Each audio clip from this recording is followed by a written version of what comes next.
साथियों, इस वीडियो से हम भारतीय संविधान एवं राज्य व्यवस्था की संपूर्ण मैराथन क्लास देखेंगे। इसमें शुरू से लेकर लास्ट तक के जितने भी टॉपिक्स हैं उनको एक ही वीडियो में क्लियर करेंगे। सबसे पहले हम पढ़ेंगे ईस्ट इंडिया कंपनी के अंतर्गत जो शासन भारत में स्थापित हो उसके अंतर्गत जो एक्ट जारी किए थे उनके बारे में पढ़ेंगे। सबसे पहला है रेगुलेटिंग एक्ट 1773। इस रेगुलेटिंग एक्ट के तहत कलकत्ता में उच्च न्यायालय की स्थापना की गई थी और इसके प्रथम मुख्य न्यायाधीश थे एलिजा इम्प्रे। पहला उच्च न्यायालय स्थापित किया गया था कलकत्ता में। कलकत्ता के न्यायालय स्थापित करने के बाद में दूसरा इन्होंने संशोधन किया था। बंगाल के गवर्नर को बंगाल का गवर्नर जनरल बना दिया था। यानी 1773 के एक्ट के तहत बंगाल का जो गवर्नर था उसका पद नाम बंगाल का गवर्नर जनरल कर दिया गया था और बंगाल का प्रथम गवर्नर जनरल था Warren Hastings. Pitt's India act ये 1784 में आया था। इसके द्वारा नियंत्रण परिषद यानी कंट्रोल काउंसिल की स्थापना की गई थी। फिर एक आया था चार्टर एक्ट 1813। इसके तहत शिक्षा पर प्रतिवर्ष 1 लाख रुपए खर्च करने का उपबंध की व्यवस्था की गई थी। दूसरा इसमें क्या गया था, कंपनी का व्यापारिक एकाधिकार समाप्त किया गया था। और कौन कौन से एकाधिकार को छोड़ के, तो वो चाय और चीन के साथ व्यापार को छोड़कर बाकी सभी एकाधिकार समाप्त कर दिए गए थे। फिर उसके बाद में आया था चार्टर एक्ट 1833। इस चार्टर एक्ट 1833 के तहत बंगाल के गवर्नर जनरल को संपूर्ण भारत का गवर्नर जनरल बना दिया गया था। हमने देखा था कि 1773 का जो रेगुलेटिंग एक्ट था उसके तहत बंगाल के गवर्नर को बंगाल का गवर्नर जनरल बना दिया था। अब 1833 के चार्टर एक्ट में बंगाल का जो गवर्नर जनरल था उसको भारत का गवर्नर जनरल बना दिया और भारत का पहला गवर्नर जनरल था लॉर्ड विलियम बेंटिंग। इसके द्वारा कंपनी के व्यापारिक एकाधिकार पूर्णतः खत्म कर दिए गए थे और गवर्नर जनरल की परिषद में चौथे सदस्य के रूप में कानूनी सदस्यों को शामिल किया गया था और पहले इनके कानूनी सदस्य शामिल किए गए थे लॉर्ड मेकाले। फिर आया था चार्टर एक्ट 1853। इसके द्वारा विधि निर्माण हेतु केंद्रीय विधान परिषद की स्थापना की गई थी। सिविल सेवकों की भर्ती के लिए खुली प्रतियोगिता की व्यवस्था की गई थी। यानी जो वर्तमान में यूपीएससी तो उसी तरह पुराने टाइम में संघ लोक सेवा आयोग की जो भर्तियां होती है उनके लिए प्रतियोगिता परीक्षा की आयोजन की गई। इसके बाद में 1857 की क्रांति होती है। 1857 की क्रांति के बाद में भारत का शासन चला जाता है ब्रिटिश क्राउन के अंतर्गत। ब्रिटिश क्राउन के अंतर्गत जो जारी किए थे वो अधिनियम देखेंगे। पहला जारी किया था भारत शासन अधिनियम 1858। इसके तहत गवर्नर जनरल को भारत का वाइसराय बना दिया गया था। यानी जो गवर्नर जनरल था उसका पद नाम वाइसराय कर दिया गया था और भारत के राज्य सचिव का पद सृजित किया गया था। भारत का शासन कंपनी से छीनकर सीधे ब्रिटिश शासन के अंतर्गत आया था। हमने देखा था कि 1857 की क्रांति के बाद में पूरा शासन ब्रिटिश क्राउन के अंतर्गत आ जाता। फिर जारी किया गया था भारत परिषद अधिनियम 1861। इसके तहत वायसराय को अध्यादेश जारी करने की शक्ति प्रदान की गई थी। फिर उसके बाद में विकेंद्रीकरण की शुरुआत की गई थी यानी शक्तियों का बंटवारा किया गया था। फिर भारत परिषद अधिनियम 1892 आया था। इसके तहत केंद्रीय विधान परिषद के भारतीय सदस्यों को वार्षिक बजट पर बहस करने, प्रश्न पूछने का अधिकार दिया गया था, लेकिन इसमें पूरक प्रश्न और मतदान का अधिकार नहीं दिया गया था। फिर इनके बाद में एक अधिनियम आता है भारत परिषद अधिनियम 1909, जिसे मार्ले मिंटो अधिनियम भी कहा जाता है। और ये दो व्यक्ति यानी भारत सचिव और दूसरे थे जो वाइसराय, इन दोनों के नाम पे रखे गए थे मार्ले मिंटो सुधार अधिनियम। इस 1909 के अधिनियम के तहत प्रत्येक निर्वाचन के आधार पर मुस्लिमों के सांप्रदायिक प्रदान किया गया था। इसे मॉन्टेग्यू चम्सफोर्ड अधिनियम के नाम से जाना जाता है और इस अधिनियम के तहत केंद्र में द्विसदनीय विधानसभा का प्रारंभ किया गया था।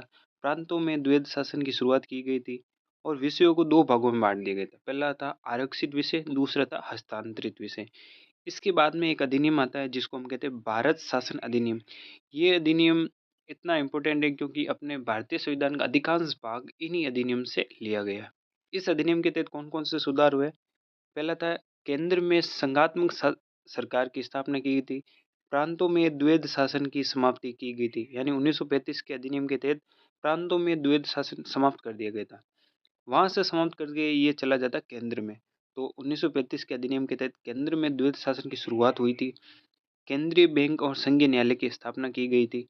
बर्मा यानी म्यांमार को भारत से अलग किया गया था। ये यूपीएससी में प्रश्न भी आया कि किस अधिनियम के तहत बर्मा को भारत से अलग किया गया था, तो वो 1935 का अधिनियम है। और सिंध और उड़ीसा नामक दो नए प्रांतों का निर्माण किया गया था। सिंध प्रदेश और उड़ीसा दोनों को नए प्रांत बनाएंगे। इस आर्टिकल के माध्यम से आप आराम से समझ सकते हैं कि भारतीय संविधान का निर्माण संविधान सभा के द्वारा किया गया था और संविधान सभा के जितने भी प्रश्न हैं इस एक चित्र से हम कंप्लीट कर लेंगे। तो भारतीय संविधान का निर्माण कैबिनेट मिशन योजना के तहत हुआ था। ये 1946 में गठित की गई थी। जो इसके सदस्य थे उनके चुनाव अप्रत्यक्ष रूप से हुआ था, अप्रत्यक्ष रूप से निर्वाचित किए गए थे, यानी लोगों द्वारा जो प्रतिनिधि चुने गए थे उनके द्वारा ये बनाए गए थे। इसमें कुल 389 सदस्य थे, जिसमें से 296 सदस्य ब्रिटिश भारत से और 93 सदस्य देशी रियासतों से, जिनमें 15 महिलाएं भी थी। अब इसकी पहली बैठक होती 9 दिसंबर 1946। अब जब ये पहली बैठक होती 9 दिसंबर 1946, उस समय इसके अस्थायी अध्यक्ष बनाए गए थे डॉक्टर सच्चिदानंद सिन्हा। ये यूपीएससी में प्रश्न भी आया हुआ है। फिर उसके बाद में दूसरी बैठक होती है 11 दिसंबर 1946 और उस 11 दिसंबर को जो बैठक होती है उसमें स्थायी अध्यक्ष डॉक्टर राजेंद्र प्रसाद को बना दिया जाता है और इसके उपाध्यक्ष बनाया जाता है एस.सी. मुखर्जी और संवैधानिक सलाहकार बनाया जाता है बी.एन. राव।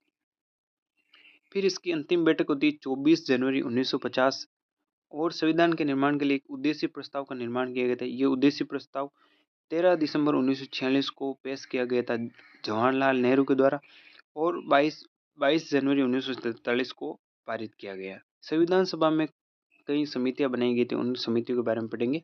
पहली है संघ शक्ति समिति, संघीय संविधान समिति, इसके अध्यक्ष बनाए गए थे जवाहरलाल नेहरू को।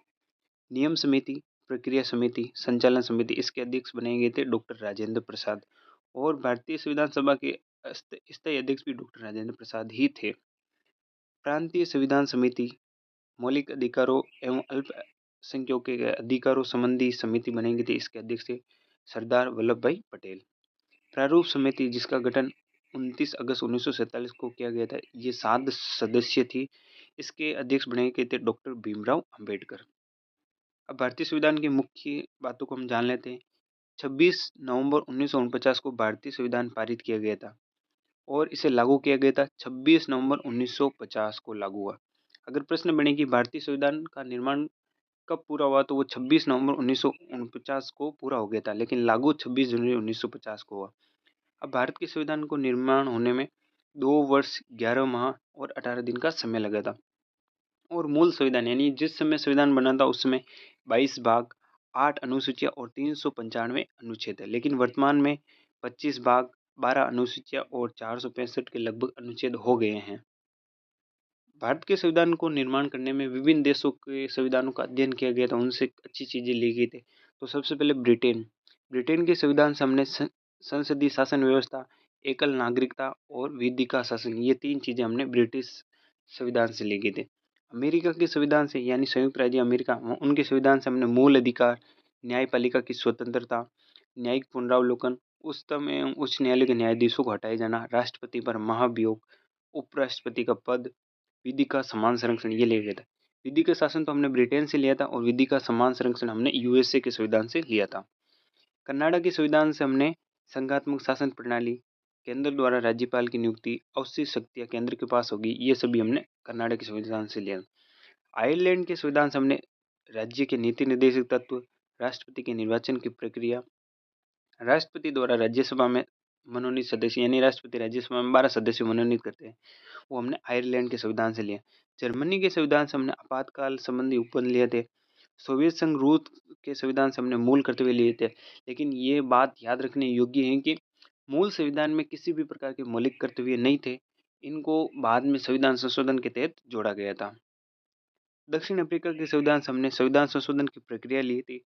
जापान के संविधान से हमने विधि द्वारा स्थापित प्रक्रिया ली। भारतीय संविधान का एक मुख्य भाग है प्रस्तावना, जिसे हम उद्देशिका भी कहते हैं। ये संविधान का एक दर्पण के रूप में कह सकते हैं, जिसमें पूरे संविधान का सार आ जाता है। तो पहली लाइन इसमें है, हम भारत के लोग, तो उसका अर्थ है कि भारत को एक संपूर्ण प्रभुत्व संपन्न, समाजवादी, पंथ निरपेक्ष और लोकतंत्रात्मक गणराज्य बनाया जाएगा। और प्रस्तावना में न्याय की बात की गई थी। कौन कौन से न्याय? सामाजिक न्याय, आर्थिक न्याय और राजनीतिक न्याय। और इसमें स्वतंत्रता का जिक्र किया गया था, विचार, अभिव्यक्ति, विश्वास, धर्म और उपासना की स्वतंत्रता। समता भी दी गई थी, इसमें प्रतिष्ठा और अवसर की समता दी गई थी। 42वें संविधान संशोधन 1946, 42वें संविधान संशोधन 1946 के तहत 3 शब्द जोड़े गए थे। इसको याद रखने की ट्रिक है असप, ट्रिक है असप। असप का मतलब, अ का मतलब अखंडता, स का मतलब समाजवादी, प का मतलब पंथ निरपेक्ष। यानी 42वें संविधान संशोधन के तहत हमने 3 शब्द जोड़े गए थे, अखंडता, समाजवादी और पंथ निरपेक्ष।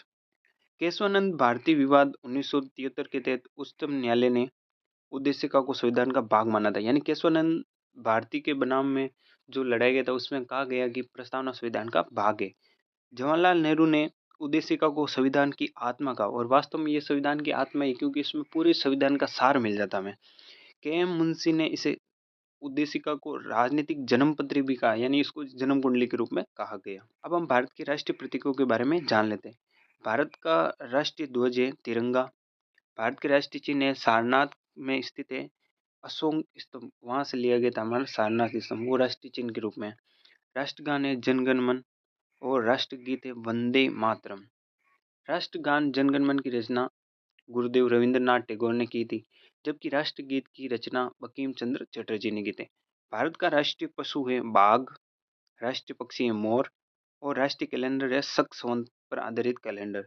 और राष्ट्रीय पुष्प है कमल का फूल, राष्ट्रीय फल है आम, राष्ट्रीय वृक्ष है बरगद और राष्ट्रीय जलीय जीव है डॉल्फिन। और राष्ट्रीय विरासत पशु बनाए गए हैं हाथी को। यानी ये भारत के सभी राष्ट्रीय प्रतीक हैं। तो राज्यों का गठन किया गया था वो किस प्रकार किया गया था? राज्यों के गठन के बाद में सबसे पहले बनाया गया था आंध्र प्रदेश राज्य, जिसे 1 अक्टूबर 1953 को बनाया गया था। गुजरात को बनाया गया था 1 मई 1960, नागालैंड 1 दिसंबर 1963, हरियाणा को 1 नवंबर 1966 को बनाया गया था, हिमाचल प्रदेश को 25 जनवरी 1971 को बनाया गया था। फिर 1972 यानी 21 जनवरी 1972 को 3 राज्य बनाए गए थे, मेघालय, त्रिपुरा और मणिपुर। 21 जनवरी 1972 को 3 राज्य बनाए थे, मणिपुर, मेघालय और त्रिपुरा। सिक्किम राज्य 16 मई 1975 को बनाया गया था। मिजोरम राज्य 20 फरवरी 1987। गोवा बनाया गया था 30 मई 1987। फिर 2000 के अंदर 3 राज्य बनाए गए थे, 1 नवंबर, 9 नवंबर और 15 नवंबर। इनको इनमें बनाया गया था छत्तीसगढ़, उत्तराखंड और झारखंड। मध्य प्रदेश से अलग होकर छत्तीसगढ़ बना था, उत्तर प्रदेश से अलग होकर उत्तराखंड बना था जो 9 नवंबर को बना था। 15 नवंबर को बिहार से अलग होकर झारखंड बना था। और लास्ट वाला राज्य बना था जो नवीनतम है तेलंगाना राज्य, ये 2 जून 2014 को बना था। भाषा के आधार पर गठित होने वाला सबसे पहला राज्य था आंध्र प्रदेश राज्य। और राज्य पुनर्गठन आयोग का गठन हुआ था 1953 में। राज्य पुनर्गठन आयोग स्थापित हुआ 1953। इसके अध्यक्ष बने थे फजल अली और अन्य 2 सदस्य थे के एम पणिकर और हरदीय नाथ कुंजरू। उत्तर प्रदेश का गठन 24 जनवरी 1950 को हुआ था। कर्नाटक, केरल, मध्य प्रदेश और राजस्थान की स्थापना 1 नवंबर 1956 की हुई थी। यानी 1 नवंबर 1956 को 4 राज्यों का गठन किया गया था, कर्नाटक, केरल, मध्य प्रदेश और राजस्थान।